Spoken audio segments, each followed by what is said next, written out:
সালাম আলাইকুম। JM capital auto সলিউশনের পক্ষ থেকে সবাইকে স্বাগতম। ভিউয়ার্স, আশা করি সবাই ভালো আছেন, সুস্থ আছেন। তো ভিউয়ার্স, এখানে যে গাড়িটা দেখতেছেন এটা টয়োটা এক্সিও 2017 মডেলের একটা গাড়ি, নন হাইব্রিড। তো দেখতেছেন অনেক কিছু খোলা।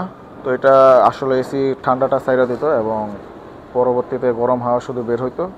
তো এই সমস্যাটা নিয়ে কাস্টমার আমাদের কাছে আসে। তো আমরা দেখলাম যে এটার কম্প্রেসারটা খারাপ, তো আমরা কম্প্রেসারটা চেঞ্জ করব এবং এটার যে এসি কন্ডেন্সার এটা আমরা সার্ভিস করে লাগিয়ে দেব।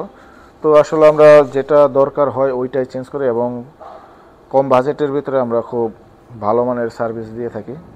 তো এখানে দেখতেছেন আরেকটা গাড়ি, এটা নিসান এক্সটেল। তো এটা আমরা গিয়ারটা রিপেয়ার করছি। এটার গিয়ারে প্রচুর সমস্যা ছিল, গাড়িটা বন্ধ হয়ে যেত এবং এটা জ্যামের ভিতরে প্রচুর পরিমাণে ধাক্কা দিত এবং ধাক্কার সাথে বন্ধ হয়ে যেত। তো এই সমস্যাটা নিয়ে আমরা কাজ করছি, গিয়ার রিপেয়ার করা শেষ এবং আমরা এই গিয়ারটা এখানে উঠাবো। আপনাদের এই ধরনের সমস্যা হলে আমাদের সাথে যোগাযোগ করতে পারেন।